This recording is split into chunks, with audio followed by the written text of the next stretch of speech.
আহ্বান জগৎ বিখ্যাত বেস্ট সেলার আত্ম উন্নয়নমূলক বইয়ের Bangla audio book listening understand and apply.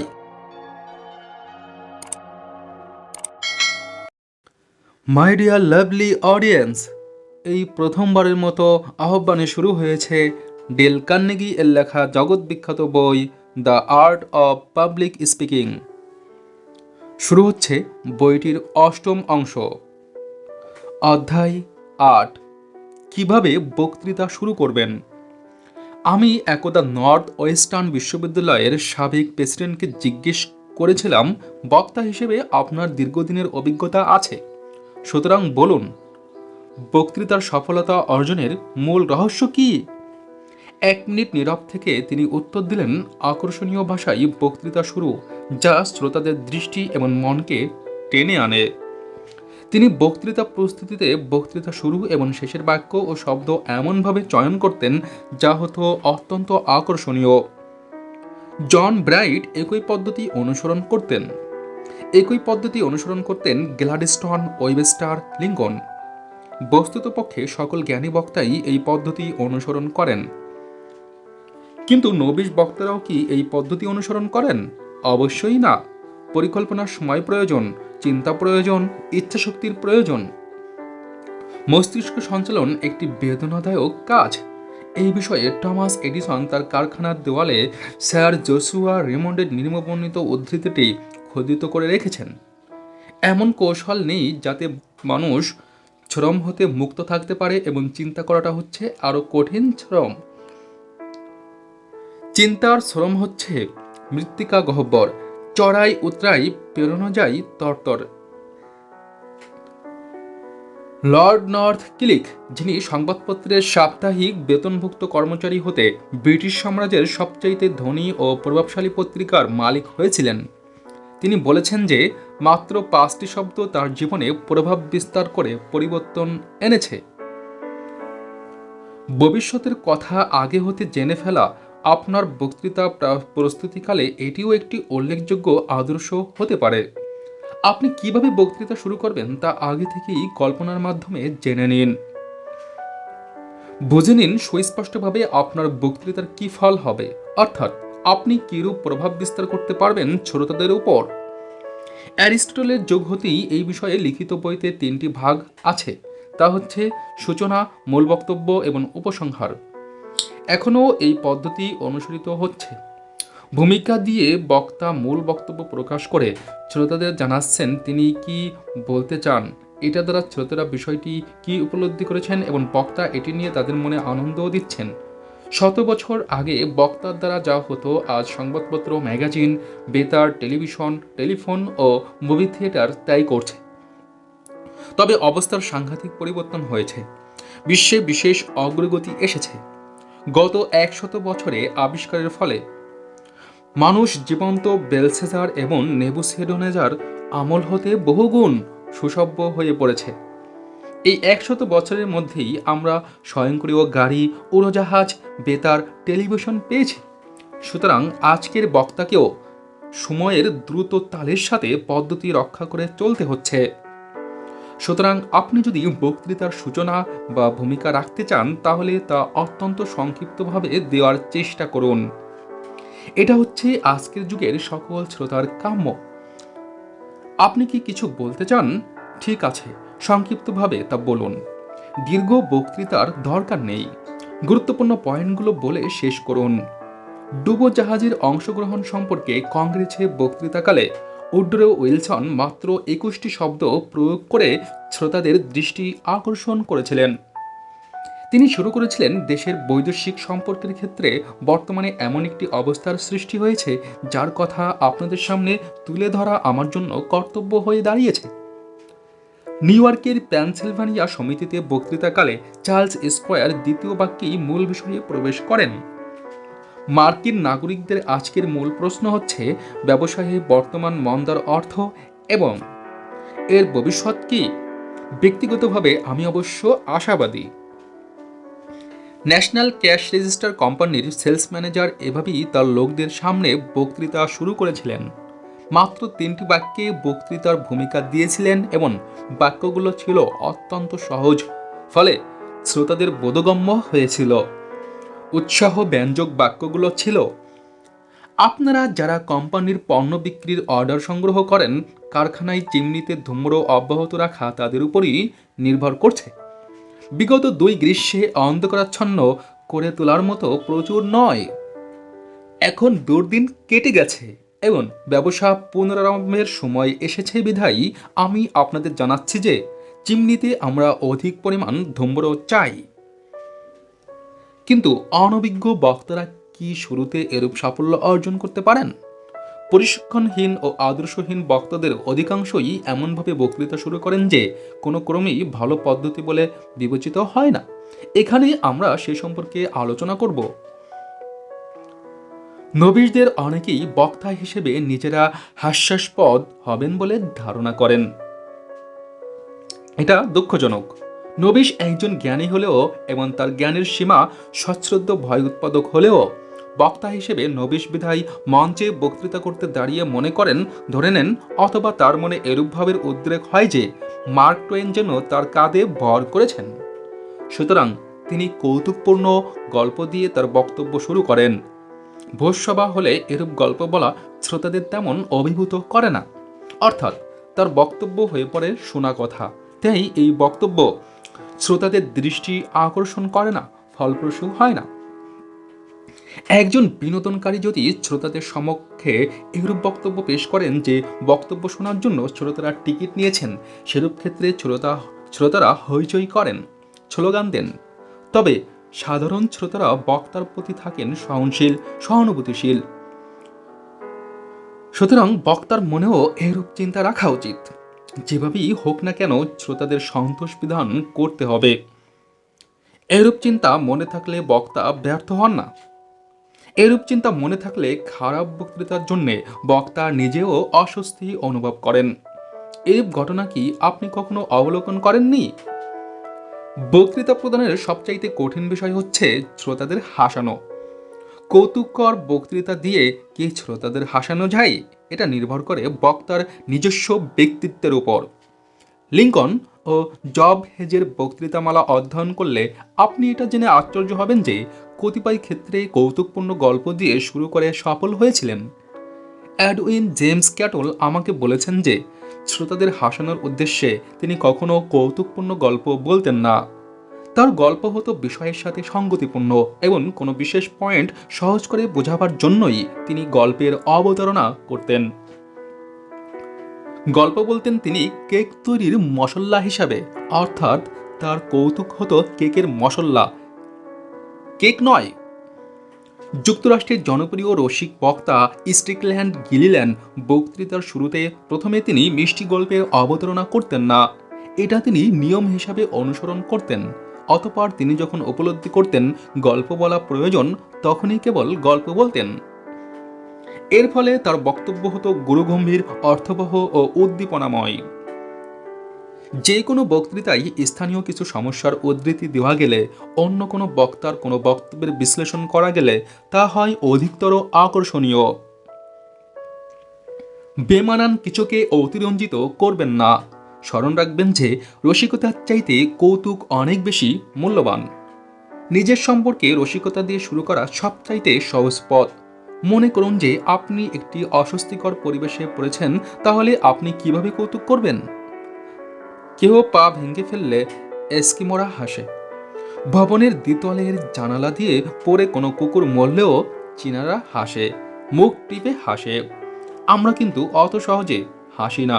কিন্তু বাতাস কারো মাথায় টুপি উড়িয়ে নিলে অথবা কলার চামড়ায় পা পিছলে কেউ পড়ে গেলেও কি আমরা হাসি না? যে কোনো বক্তাই অদ্ভুত কথা বলে শ্রোতাদের হাসাতে পারেন। যদি বলা হয় একজন সংবাদদাতা শিশুদের ঘৃণা করেন ডেমোক্রেটদের, এই বক্তব্য সঙ্গতিহীন বিধায় শ্রোতারা হাসেন। রুডিয়ার্ড কিপলিং ইংল্যান্ডে তার প্রথম রাজনৈতিক বক্তৃতা কিভাবে শুরু করেছিলেন তা স্মরণ করুন। তিনি তার শুরুতে ব্যক্তিগত অভিজ্ঞতার কথা ঠিক এভাবে বলেছিলেন: মাননীয় মহাশয়, ভদ্রমহিলা ও ভদ্র মহোদয়গণ, তরুণ বয়সে ভারতে অবস্থানকালে আমি বিভিন্ন সংবাদপত্রে অপরাধ সংক্রান্ত প্রতিবেদন পাঠাতাম। এটা অত্যন্ত আকর্ষণীয় কাজ। কেননা এটা আমাকে প্রতারক ও আত্মসাৎকারী, হত্যাকারী ও লুটেরাদের সাথে পরিচিত করে তুলেছিল। কখনো কখনো সংবাদপত্রে তাদের বিচারের খবর প্রকাশের পর আমি জেলে শাস্তিভোগরত এসব ব্যক্তিদের সাথে দেখা করতে যেতাম। একজনের কথা আমি বিশেষভাবে স্মরণ করি, যাকে হত্যার অভিযোগে যাবজ্জীবন কারাদণ্ডে দণ্ডিত করা হয়েছিল। সে ছিল অত্যন্ত চালাক, বিনয়ী ও সুবক্তা। তার জীবন কাহিনী সে আমাকে বলেছে। সে বলেছে, সংসারে চলার পথে মানুষ যখন বক্রপথ দেখে, যখন দেখে বাধা, তখন সে তার নিজ চলার পথকে সুগম করার জন্যে পথের বাধাকে বাধ্য হয়ে অপসারিত করে এবং এভাবে বাধা অপসারণ করেই সে তার লক্ষ্যের পথে এগিয়ে যায়।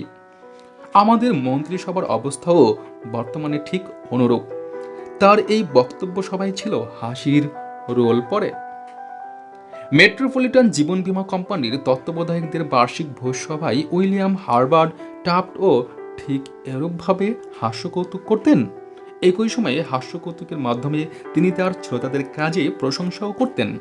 তিনি বলতেন এভাবে, মিস্টার প্রেসিডেন্ট এবং মেট্রোপলিটন জীবন বীমা কোম্পানির ভদ্র মহোদয়গণ, 9 মাস আগে আমার বাড়িতে জনক ভদ্রলোকদের নৈশভোজ বক্তৃতা শোনার পর আমি বের হয়েছি এবং এখনও বাড়ির বাইরে আছি। ভোজপর্ব শেষে আয়োজিত অনুষ্ঠানের বক্তৃতার সুবোধ শ্রোতা হচ্ছেন তারাই যারা বুদ্ধিমান এবং সুশিক্ষিত কিন্তু অর্ধ মদোন্মত্ত। হাসি এবং করতালি। আজ আমি বলছি যে আজকের শ্রোতারাও ঠিক সেরূপ অর্ধ উন্মাদ এবং আমি আর কখনো এরূপ শ্রোতা পাইনি। আমাকে আজ এ কথা বলতে হচ্ছে যে মেট্রোপলিটন জীবন বীমা কোম্পানির এই শ্রোতারা আজ এই আসরে তাদের প্রকৃত স্বরূপ অর্থাৎ অর্ধোন্মত্ত নিয়ে উপস্থিত হয়েছেন। হাসি এবং দীর্ঘস্থায়ী করতালি। ক্ষমার মাধ্যমে শুরু করা হচ্ছে মারাত্মক ভুল পদ্ধতি। যদি বক্তা বলেন আমি বক্তা নই, বক্তৃতার জন্য আমার প্রস্তুতি নেই, আমার কিছু বলবার নেই, এটা ভুল পদ্ধতি, এটা করবেন না। কিপলিং তার একটি কবিতার প্রথম লাইনে লিখেছিলেন, এগিয়ে যাবার আর কোনো অর্থ হয় না। কোনো বক্তা ঠিক এভাবে শুরু করলে শ্রোতারা হয় বিপদগ্রস্ত। যাই হোক, আপনার যদি প্রস্তুতি না থাকে, আমাদের মধ্যে কেউ তা বুঝতে পারবে আপনার সাহায্য ছাড়াই। অন্যরা বুঝবে না। যারা বুঝবে না তাদের কেন দৃষ্টি আকর্ষণ করবেন? কেন প্রস্তুতি গ্রহণ করেননি, চিন্তা করেননি বলে আপনার শ্রোতাদের অপমানিত করবেন? না না না, আমরা আপনার ক্ষমা প্রার্থনার কথা শুনতে চাই না। আমরা সমবেত হয়েছি জানতে ও শুনতে। সুতরাং আমাদের জানানো, শোনানো আপনার কর্তব্য, এই কথা স্মরণ রাখবেন। যে মুহূর্তেই আপনি মঞ্চে দাঁড়াবেন সেই মুহূর্তেই স্বাভাবিক নিয়মে এবং অবশ্যম্ভাবী রূপে শ্রোতাদের দৃষ্টি আপনার উপর পড়বে। প্রথম 5 সেকেন্ডের মধ্যে দৃষ্টি না পড়লেও মিনিটের মধ্যে পড়তে বাধ্য। একবার যদি আপনি এই আকর্ষণ ফিরিয়ে দেন তবে তা পুনরুদ্ধার করা অত্যন্ত কঠিন। সুতরাং আপনার প্রথম বাক্যটি আকর্ষণীয় কিছু দিয়ে শুরু করুন। দ্বিতীয় বাক্য নয়, তৃতীয় বাক্য নয়, প্রথম বাক্য আকর্ষণীয় করুন। কিভাবে? আপনি প্রশ্ন করতে পারেন। এই জন্যে কষ্ট করতে হবে, তা আমি স্বীকার করি। এবং বক্তব্যকে যুক্তিপূর্ণ ও অর্থবহ করতে হলে, আপনার বক্তব্যকে সময় উপযোগী করতে হলে বেছে নেওয়া বিষয়টিকে সুললিত ও সাবলীল করতে অবশ্যই পরিশ্রম করতে হবে। পরিশ্রম করলে শ্রোতারা কি চাই তাও স্মরণ রাখতে হবে। পরের দিকের আলোচনা এইরূপ বক্তৃতা প্রস্তুতির সহায়ক হবে বলে আমরা মনে করি। কৌতূহল সৃষ্টি করুন। ফিলাডেলফিয়ার প্যান আটলান্টিক ক্লাবে মিস্টার হাওয়েল হিলি প্রদত্ত একটি বক্তৃতার ভূমিকার কথা এখানে দেওয়া হচ্ছে। দেখুন আপনার এটা পছন্দ হয় কি? এটা আপনার আগ্রহ সৃষ্টি করে কি? 82 বছর আগে বছরের ঠিক এমনই সময়ে লন্ডনে একটি ছোট্ট বই প্রকাশিত হয়। গল্পটি বিশ্বে অমর হয়ে আছে। অনেকে এটাকে বিশ্বের সবচাইতে ক্ষুদ্রতম বই বলে অভিহিত করেন।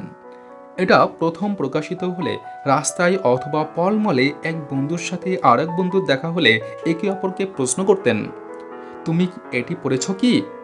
প্রায়ই উত্তর আসত, হ্যাঁ, ভগবান তাকে দীর্ঘজীবী করুন, আমি পড়েছি। প্রকাশের প্রথম দিনেই এই বইটির 1000 কপি বিক্রি হয়। এক পক্ষকালের মধ্যে বিক্রি হয় 15,000 কপি। অতঃপর বিশ্বের সকল ভাষায় অসংখ্য সংস্করণ প্রকাশিত হয়েছে বইটির। কয়েক বছর আগে মিস্টার জে.পি. মর্গান বহুমূল্যে বইটির পাণ্ডুলিপি কিনেছেন।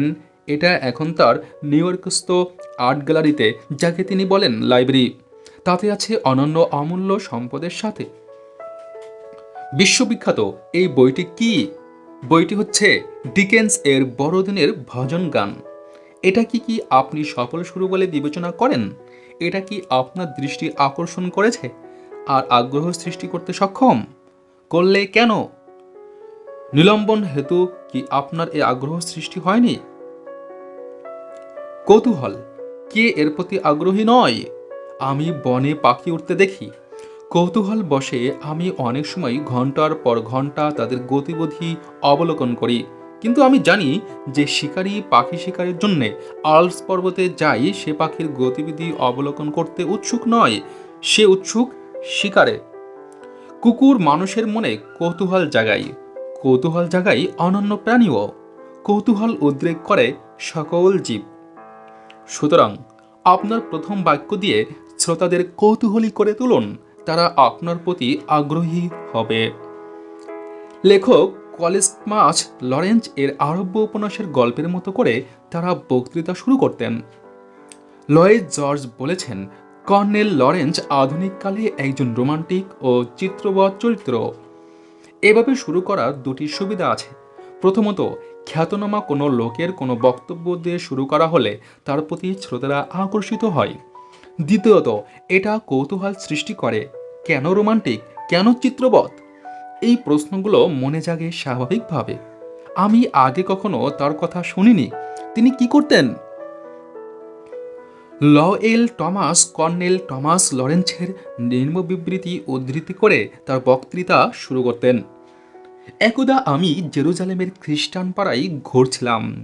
এই সময় আমি মূল্যবান পোশাক ও অলংকার সজ্জিত এক ব্যক্তিকে দেখতে পাই। তার কোমরে ঝুলছিল স্বর্ণ নির্মিত তরবারি। এরূপ একমাত্র হজরত মুহাম্মদ সাল্লাল্লাহু আলাইহি সাল্লামের অনুসারীরা ব্যবহার করেন। কিন্তু এই লোকটি আরব ছিলেন না। তার চেহারা আরবদের মতো নয়। চোখ নীল, কিন্তু আরবদের চোখ নীল নয়, কালো বা ব্রাউন। এই বক্তব্য কি আপনার মনে কৌতূহল জাগায় না? নিশ্চয়ই আপনি লোকটা সম্পর্কে আরও জানতে চান। সে কেন সে আরবদের মতো চলতো? সে কি করত? তার কি হলো?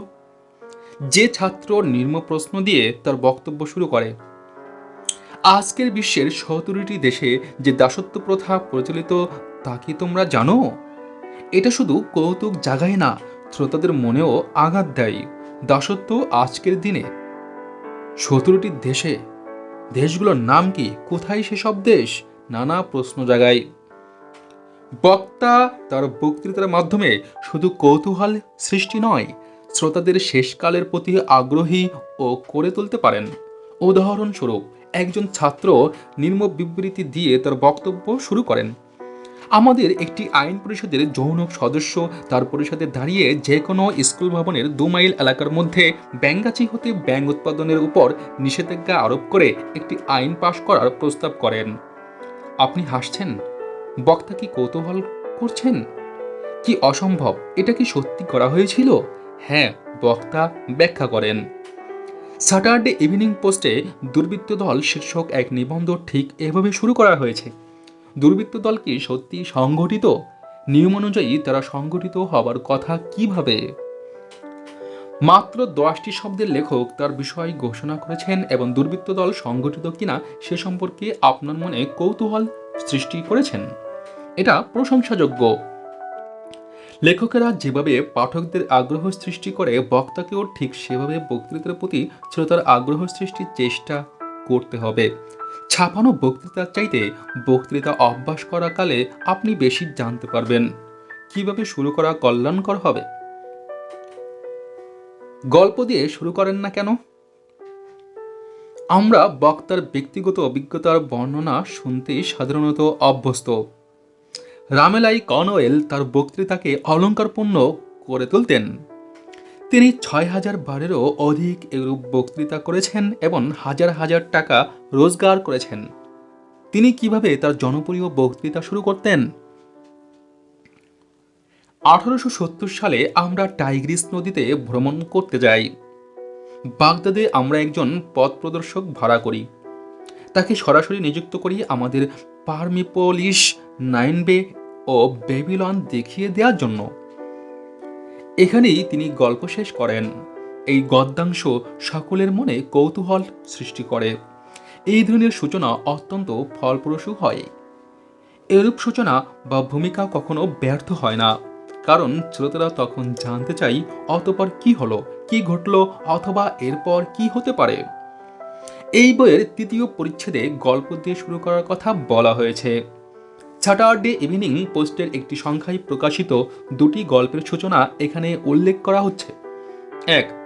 রিভলভারের তীব্র শব্দের আঘাতে সবকিছু স্তব্ধ হয়ে গেল। 2. জুলাই মাসের প্রথম সপ্তাহে ডেনভারের মন্ট ভিউ হোটেলে একটি মামুলি ঘটনা ঘটে। ঘটনাটা অত্যন্ত মামুলি বা তুচ্ছ হলেও আবাসিক ম্যানেজার গোয়েবলের কল্যাণে এটি ব্যাপকতা লাভ করে। তিনি হোটেল মালিক এসটিভি ফারাডে এবং হোটেলের অন্যান্যদের ঘটনাটি জানান। কর্ণগোচর হওয়ায় এসটিভি সারা গ্রীষ্মকাল নিয়মিতভাবে হোটেল পরিদর্শনে আসতে থাকেন। এই ধরনের সূচনা অর্থবহ, কারণ এটা শ্রোতার মনে কৌতূহল সৃষ্টি করে। এই কথা শোনার পর আপনি আবার জানতে চান, বুঝতে চান অতঃপর কি হলো, কি ঘটল। একজন অদক্ষ বক্তাও যদি এরূপ দিয়ে বক্তৃতা শুরু করেন, তবে তিনি শ্রোতাদের মনে কৌতূহল সৃষ্টি করতে, প্রশ্ন জাগাতে সক্ষম হবেন। বিশেষ চিত্র দিয়ে শুরু করুন। দীর্ঘক্ষণ ধরে শুষ্ক বক্তৃতা শোনা, মন দিয়ে শোনা বা গভীর মনোনিবেশ সহকারে শোনা সাধারণ শ্রোতাদের জন্য অত্যন্ত কঠিন। চিত্র দিয়ে বোঝানো যেমন সহজ, শ্রোতাদের পক্ষে বোঝাও তেমনই সহজ। তাহলে চিত্র দিয়ে শুরু করেন না কেন? এটা বক্তার পক্ষে অত্যন্ত কঠিন।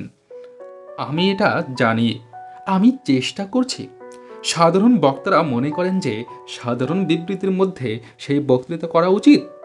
চিত্র দিয়ে শুরু করে শ্রোতাদের কৌতূহলী করে, আগ্রহী করে সাধারণ বিবৃতি দিলে শ্রোতারা মন দিয়ে শোনে, বুঝবার চেষ্টা করবে। এই প্রসঙ্গে কোনো উদাহরণ দিতে চাইলে চতুর্থ পরিচ্ছেদের কথা স্মরণ করুন। এক্ষেত্রে অত্র পরিচ্ছেদ শুরুতে কি কৌশল অবলম্বন করবেন? কোনো কিছু প্রদর্শন করা, কোনো কিছু দেখিয়ে মানুষের দৃষ্টি আকর্ষণ করা সম্ভবত সারা বিশ্বে প্রচলিত সহজতর পন্থা। বন্য বর্বর জাতি এবং এমনকি বানর অথবা রাস্তার কুকুরও কোনো কিছু দেখলে তার প্রতি দৃষ্টি দেয়। এটা বিশেষ মর্যাদাপূর্ণ, শ্রোতাদের ক্ষেত্রেও অত্যন্ত ফলপ্রসূ। উদাহরণস্বরূপ, ফিলাডেলফিয়ার মিস্টার এম.এস. এলিজ একবার তার বক্তৃতা শুরু করেছিলেন বুড়ো আঙ্গুল ও তর্জনীর মধ্যে একটি মুদ্রা রেখে। দুটো আঙ্গুলের মাঝে মুদ্রা রাখাই সবাই স্বাভাবিকভাবে তার দিকে তাকিয়েছিলেন। তখন তিনি জানাতে চান, ফুটপাত দিয়ে চলার সময় আপনারা কেহ কি কখনো এরূপ মুদ্রা পেয়েছেন?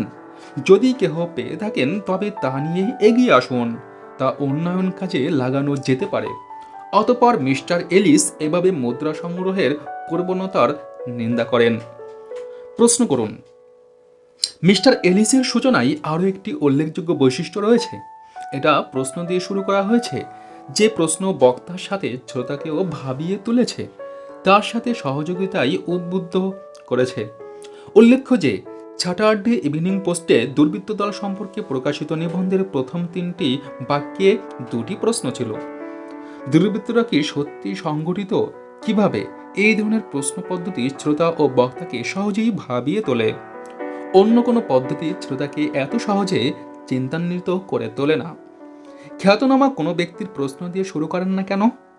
খ্যাতনামা ব্যক্তিদের কথা সাধারণের কাছে সবসময় বিশেষ মূল্য পেয়ে থাকে। সুতরাং আড়ম্বরপূর্ণ বক্তৃতা শুরু করাও সহজতর পন্থা হচ্ছে সঠিক প্রশ্ন উত্থাপন। ব্যবসায়ী সাফল্য লাভ সম্পর্কে নির্মবর্ণিত আলোচনা পছন্দ হয় কি? বিশ্বে একটি জিনিসের জন্য অর্থ ও সম্মান পুরস্কার পাওয়া যায় বলেছেন অ্যালবার্ট হোয়াট, এবং তা হচ্ছে উদ্যোগ। এবং উদ্যোগ কি? তা হচ্ছে অন্য বলে দেওয়া ছাড়া সঠিক কাজ করা। এবং উদ্যোগ কি? তা হচ্ছে অন্যে বলে দেওয়া ছাড়া সঠিক কাজ করা। প্রারম্ভিক বাক্য হিসাবে এর আরও কতিপয় বৈশিষ্ট্য রয়েছে। এই বাক্য আমাদের মনে উৎসুক জাগায়, আমাদের আগ্রহী করে তোলে। আমরা কিছু জানাতে চাই। বক্তা যদি এলবার্ট হোবার্ট শব্দের পর দক্ষতার সাথে বিরতি দেন, তাহলে তা অধিকতর উৎসুক সৃষ্টি করতে পারে। বিশ্ব কি জিনিসের জন্য শ্রেষ্ঠ পুরস্কারের দেয়? আমরা জানাতে চাই, তাড়াতাড়ি বলুন।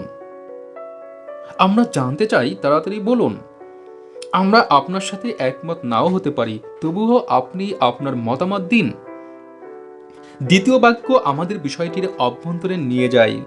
তৃতীয় বাক্যটি একটি প্রশ্ন। এটা শ্রোতাদের প্রতি আলোচনায় অংশ নিতে আহ্বান জানায়, চিন্তা করতে অনুপ্রাণিত করে এবং শ্রোতারাও চিন্তা করতে শুরু করেন। চতুর্থ বাক্যে উদ্যোগ এর সংজ্ঞা দেওয়া হয়েছে। এই সূচনা বা ভূমিকার পর বক্তা মানবিক স্বার্থ সম্পর্কিত গল্প বলতে পারেন। গল্প বলতে পারেন সুস্পষ্ট বিশেষণ সহ। এমনভাবে বলুন যাতে শ্রোতার মনে গভীর আগ্রহ সৃষ্টি হয়। এমনভাবে শুরু করুন যাতে শ্রোতাদের মনে ব্যক্তিগত আগ্রহ সৃষ্টি হয়। সেটাই হচ্ছে বক্তৃতা শুরু করার সর্বোত্তম পন্থা। এটা নিশ্চিতভাবেই শ্রোতা মনে আগ্রহ জাগাবে। যা আমাদের হৃদয় আকৃষ্ট করে তা সম্পর্কে আমরা অবশ্যই আগ্রহী হব। এটা সাধারণ জ্ঞানের কথা, তাই নয় কি? অথচ এর ব্যবহার হচ্ছে অত্যন্ত বিরল। উদাহরণস্বরূপ, আমি একজন বক্তাকে সাময়িক স্বাস্থ্য পরীক্ষার প্রয়োজনীয়তা ব্যাখ্যা করে বক্তৃতা শুরু করতে দেখেছি। কিভাবে তিনি শুরু করেছিলেন? তিনি শুরু করেছিলেন জীবন সম্প্রসারণ ইনস্টিটিউটের ইতিহাস দিয়ে, কিভাবে এটা প্রতিষ্ঠা করা হয়েছে এবং কিভাবে এর কাজ চলছে তা বলেছিলেন। তবে এটা সত্য যে কোথায় কোনো কোম্পানি কিভাবে গঠন করা হয়েছে এবং কিভাবে কোম্পানির কাজ চলছে সে সম্পর্কে আমাদের শ্রোতারা মোটেই আগ্রহী নয়। তারা নিজেদের স্বার্থ সম্পর্কে আগ্রহী। এই সত্যকে স্বীকার করে নেন না কেন? ওই কোম্পানিকে তাদের স্বার্থের সাথে সংশ্লিষ্ট সেরূপ আগ্রহ তাদের জাগিয়ে তুলছেন না কেন? এরূপ কিছু দিয়ে শুরু করছেন না কেন? আপনি জানেন জীবন বীমার হিসাব অনুযায়ী আপনি কতখানি বেঁচে থাকবেন? জীবন বীমা কোম্পানির সংখ্যাতাত্ত্বিকদের হিসাব অনুযায়ী আপনার বর্তমান বয়স ও ৮০ বছরের 3/2 সময় আপনি বাঁচবেন। উদাহরণস্বরূপ, আপনার বয়স যদি বর্তমান ৩৫ বছর হয়, ৮০ বছর হতে বাকি থাকে ৪৫ বছর। আপনি আশা করতে পারেন বাকি ৪৫ বছরের 3/2 সময় অর্থাৎ ৩০ বছর আপনি বাঁচবেন। এটাই কি যথেষ্ট? না না, আমরা সকলেই অধিক দিন বেঁচে থাকতে চাই। তবে এসব হিসাবে পরিণত হয়েছে লাখো লাখো রেকর্ডের ভিত্তিতে। আপনি এবং আমি এই রেকর্ড সময় অতিক্রম করার ইচ্ছা বা আকাঙ্ক্ষা করতে পারি কি? হ্যাঁ, তবে তা করতে হলে যথাযথ প্রস্তুতি প্রয়োজন এবং এই প্রস্তুতির প্রথম পদক্ষেপ আমাদের শরীর পরীক্ষা করিয়ে নিতে হবে। অতঃপর আমরা যদি ব্যাখ্যা করি সময় সময় শরীর পরীক্ষা করানো প্রয়োজন কেন, তাহলে শ্রোতারা এই কাজের জন্য গঠিত কোম্পানি সম্পর্কে জানতে আগ্রহী হয়ে উঠবেন। তবে প্রথমেই কোম্পানি সম্পর্কে বলতে শুরু করা যথাযথ পদ্ধতি নয়। এটা ফলপ্রসূ হয় না, বরং শ্রোতাদের বিরক্তি উৎপাদন করে। আরেকটি উদাহরণ শুনুন। আমি একজন বক্তাকে আমাদের বন সম্পদ সংরক্ষণের প্রধান প্রয়োজনীয়তা দিয়ে বক্তৃতা শুরু করতে শুনেছি। তিনি এভাবে শুরু করেন, আমরা আমেরিকানরা আমাদের প্রকৃতিকে সম্পদের জন্য গর্বানুভব করতে পারি। অতঃপর তিনি বলতে শুরু করেন কিভাবে আমরা আমাদের বনজ সম্পদ নির্লজ্জভাবে অপচয় করছি। কিন্তু সূচনা ছিল খারাপ, অতি সাধারণ ও অর্থহীন। বক্তা তার বিষয়বস্তুর প্রতি আমাদের আগ্রহ সৃষ্টি করতে পারেননি, কারণ তার বক্তব্য ছিল নিজের ব্যবসায়ের প্রতি সংশ্লিষ্ট এবং পরে এর দ্বারা ব্যাংকের ক্ষতি ব্যাখ্যা করা। কিন্তু যদি তিনি এভাবে বলতেন যে বিষয়টি আলোচনা করছি সে বিষয়টি আপনার ব্যবসার ক্ষতি করবে মিস্টার আপেল বি এর ব্যবসা ক্ষতিগ্রস্ত হবে মিস্টার শৌল, বস্তুতপক্ষে এই সম্পদ নষ্ট করার ফলে আমাদের অন্য সম্পদের দাম বাড়বে, ভাড়া বাড়বে, সুতরাং আমাদের সমৃদ্ধি ও কল্যাণ ব্যাহত হবে। এটা কি আমাদের বন সংরক্ষণের প্রয়োজনীয়তা সম্পর্কে কিছু বাড়িয়ে বলা? না, মনে করি না। ছবিকে বড় করে আঁকলে তার প্রতি শ্রোতার দৃষ্টি আকর্ষণ হয়। বলে অ্যালবার্ট হোবার্ট যে অভিমত ব্যক্ত করেছেন এটা তারই অনুসরণ মাত্র। সংক্ষিপ্ত সার: ১. বক্তৃতার সূচনা বড় কঠিন। শ্রোতার মনে আকর্ষণ সৃষ্টির জন্য এটা অত্যন্ত গুরুত্বপূর্ণ। সুতরাং এটা এমন সুচিন্তিতভাবে তৈরি করা প্রয়োজন যাতে শ্রোতাকে আকর্ষণ করা সহজ হয়। 2 নম্বর, সূচনা বা ভূমিকা সংক্ষিপ্ত হওয়া প্রয়োজন। এটা 1 বা 2টি বাক্যে শেষ করা দরকার। সময় সময় এটাকে সংক্ষিপ্ততম করা প্রয়োজন। স্বল্পতম শব্দ দিয়ে আপনার মূল বিষয়টি প্রকাশ করুন, তাহলে কেউই বিরক্ত হবে না। 3 নম্বর, নবিশেরা মানবিক কাহিনী বলে অথবা ক্ষমা প্রার্থনার মাধ্যমে বক্তৃতা শুরু করতে চান। এই দুটি পদ্ধতি অস্বাভাবিক ভুল। খুব কম সংখ্যক লোক, নগণ্যতম লোক মানবিক কাহিনী সাফল্যের সাথে ব্যক্ত করতে পারেন। এই ধরনের প্রচেষ্টা শ্রোতাদের প্রমোদদানের পরিবর্তে বিরক্ত করে। গল্প বলতে হলে তা বিষয়ের সাথে সম্পর্কযুক্ত হবে। শুধুমাত্র গল্পের জন্য গল্প বলা হয়। কৌতুক হতে হবে কেকের মশলা স্বরূপ, কেক নয়। কখনো ক্ষমা প্রার্থনা নয়, এটা শ্রোতাদের অপমানিত করার শামিল। আপনি যা বলতে চান সরাসরি তাই বলুন এবং সংক্ষিপ্তভাবে বলে শেষ করুন। 4 নম্বর, একজন বক্তা সহজেই শ্রোতাদের মন আকর্ষণ করতে পারেন যদি তিনি ক নম্বর, ঔৎসুক্য জাগাতে পারলে, উদাহরণ ডিকেন্সের বড়দিনের নীতি। খ নম্বর, মানবিক কাহিনী বলতে পারলে, উদাহরণ হীরা জহরতের কাহিনী। গ নম্বর, বিশেষ ব্যাখ্যা দিয়ে শুরু করলে, উদাহরণ এই বইয়ের 6ষ্ঠ পরিচ্ছেদ। ঘ নম্বর, কোনো কিছু প্রদর্শন করে, উদাহরণ মুদ্রা প্রদর্শন। ম নম্বর, প্রশ্ন জিজ্ঞেস করে, উদাহরণ পথ ভ্রমণে কেউ কি এ ধরনের মুদ্রা পেয়েছেন। চ আকর্ষণীয় কোটেশন দিয়ে শুরু করে, অ্যালবার্ট হুবার্ট এর উদ্যোগ সংক্রান্ত বক্তব্য। 6 নম্বর, বিষয়টি কিভাবে শ্রোতাদের স্বার্থের সাথে সংশ্লিষ্ট তা উদাহরণ দিয়ে দেখিয়ে দেওয়া। উদাহরণ, আপনার বর্তমান বয়স 80 বছরের মধ্যে যে ব্যবধান রয়েছে, আপনার বর্তমান বয়স ও 80 বছরের মধ্যে যে ব্যবধান রয়েছে তার 3 ভাগের 2 ভাগ সময় আপনি বাঁচবেন বলে আশা করতে পারেন। তবে সময় সময় শরীর পরীক্ষা করে সঠিকভাবে চলে আপনি এই সময় বাড়াতে পারেন প্রভৃতি। জ অতিখ্যাত তথ্য দিয়ে শুরু করে, উদাহরণ আমেরিকানরা সভ্য বিশ্বের সবচাইতে জঘন্যতম দুর্বৃত্ত। 5 নম্বর, সূচনায় কোনো কিছুকে অস্বাভাবিক প্রথাসিদ্ধ করার চেষ্টা করবেন না। সূচনাকে স্বাভাবিক, গতিশীল ও অবশ্যম্ভাবী রূপে প্রতিষ্ঠিত করার চেষ্টা করুন। এটা করা যায় কোনো কিছু ঘটেছে বা বলা হয়েছে তার উদাহরণ দিয়ে। উদাহরণ, গতকাল এখান হতে বেশি দূরে নয়, এমন একটি শহরের পাশ দিয়ে যখন ট্রেন চলছিল তখন আমার স্মরণ হয়, এরকম। Thanks for watching. Like and comment. Subscribe my YouTube channel for more videos.